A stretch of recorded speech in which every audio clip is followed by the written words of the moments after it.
ದಾನ ಕೊಡೋದನ್ನ ನಾವು ಭಾಳ ಮುಕ್ತ ಕಂಠದಿಂದ ಸ್ವಾಗತ ಮಾಡ್ತೀನಿ. ಆದರೆ ಅದರಲ್ಲಿ ರಾಜಕೀಯ ಲಾಭ ಪಡೆಯುವಂಥ ಪ್ರಯತ್ನಗಳನ್ನ ಯಾರೂ ಮಾಡಬಾರ್ದು. ನಾನು ಮಾಡಬಾರ್ದು, ಅವರು ಮಾಡಬಾರ್ದು. ದಾನ ಕೊಡುವುದು ಯಾವತ್ತೂ ತಪ್ಪಲ್ಲ, ಅದು ಒಳ್ಳೆ ಕೆಲಸನೇ, ಕೊಡಲೇಬೇಕು.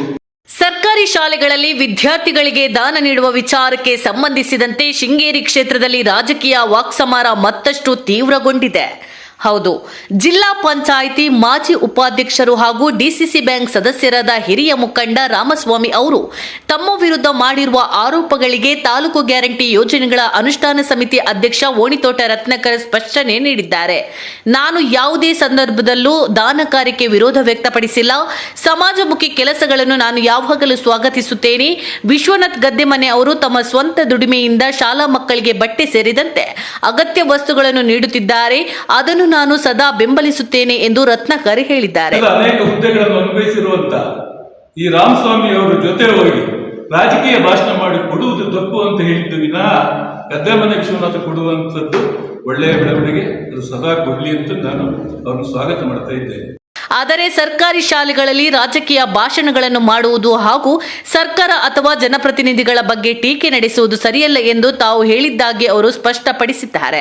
ಇದೇ ವೇಳೆ ತಮ್ಮ ವಿರುದ್ಧ 2 ಲಕ್ಷ ರೂಪಾಯಿ ಬೇಡಿಕೆ ಇಟ್ಟಿದ್ದೆ ಎಂಬ ಆರೋಪವನ್ನು ರತ್ನಾಕರ್ ತಳ್ಳಿ ಹಾಕಿದ್ದಾರೆ.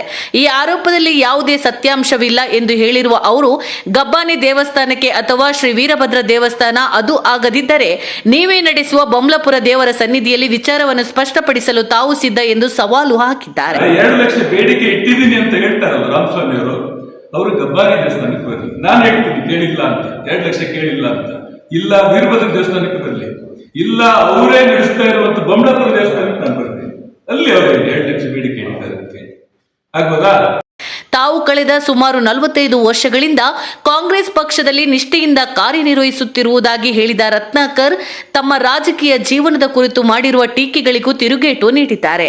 ಕಾಂಗ್ರೆಸ್ ಪಕ್ಷದಲ್ಲಿ ಅಧಿಕಾರಕ್ಕೆ ಬಂದಾಗ ಲಾಭದಾಯಕ ಹುದ್ದೆಯಲ್ಲಿ ಇರ್ತಾನೆ ಅಂತ ಹೇಳಿ ಆರೋಪ ಮಾಡಿದ್ದಾರೆ. ಕರೆಕ್ಟ್, ನಾನು ಒಪ್ತೀನಿ. ಯಾಕಂತ ಹೇಳಿದ್ರೆ ನಾನು ಬೇಗನೆ ರಾಮಯ್ಯನ ಕಾಲದಿಂದ ಇಲ್ಲಿಯವರೆಗೆ 45 ವರ್ಷಗಳ ಕಾಲ ಕಾಂಗ್ರೆಸ್ ಪಕ್ಷದಲ್ಲಿ ಒಂದಿರಲೇ ಇದ್ದೇನೆ. ಅವರು ಸೋಲ್ಲಿ ಗೆಲ್ಲಿ ಪಕ್ಷದ ಕೆಲಸ ಮಾಡ್ಕೊಂಡಿದ್ದೇನೆ. ಪಕ್ಷದಲ್ಲೇ ನನ್ನ ಸಂಪೂರ್ಣ ನಿಷ್ಠೆಯಿಂದ ಇದ್ದೇನೆ. ಇವರೇನ್ ಮಾಡಿದ್ರು, ಗೋವಿಂದೇಗೌಡರು ಅಧಿಕಾರಕ್ಕೆ ಬಂದಾಗ ಗೋವಿಂದಗೌಡರು ಹೇಳ್ಬೇಕಾದ್ರೆ ಮನೆಗೆ ಹೋಗ್ತಿದ್ರು, ಉಳಿದವರಿಗೆ ಚಾಡಿ ಹೇಳಿ ಅಲ್ಲಿ ಲೀಡರ್ಗಳನ್ನ ಮುಗಿಸಿದ್ರು. ನಾನು ದಾನ ಮಾಡುವುದು ತಪ್ಪು ಎಂದು ಎಲ್ಲಿಯೂ ಹೇಳಿಲ್ಲ. ಸರ್ಕಾರಿ ಶಾಲೆಗಳಲ್ಲಿ ರಾಜಕೀಯ ಮಾಡಬೇಡಿ ಎಂದು ಮಾತ್ರ ಹೇಳಿದ್ದೇನೆ ಎಂದು ಅವರು ಮತ್ತೊಮ್ಮೆ ಸ್ಪಷ್ಟಪಡಿಸಿದ್ದಾರೆ. ಈ ಬೆಳವಣಿಗೆಯಿಂದ ಶಾಲೆಗಳಲ್ಲಿ ದಾನ ಕಾರ್ಯಕ್ರಮಗಳ ಸಂದರ್ಭದಲ್ಲಿ ರಾಜಕೀಯ ಚರ್ಚೆಗೆ ಅವಕಾಶ ಇರಬೇಕೇ ಅಥವಾ ಇರಬಾರದೇ ಎಂಬ ಪ್ರಶ್ನೆ ಸಾರ್ವಜನಿಕ ವಲಯದಲ್ಲಿ ಮತ್ತೆ ಚರ್ಚೆಗೆ ಗ್ರಾಸವಾಗಿದೆ. ನೋಡ್ತಾ ಇರಿ ವಾರ್ತಾ ಸಾರಥಿ, ಇದು ನಿಮ್ಮಿಂದ ನಿಮಗಾಗಿ.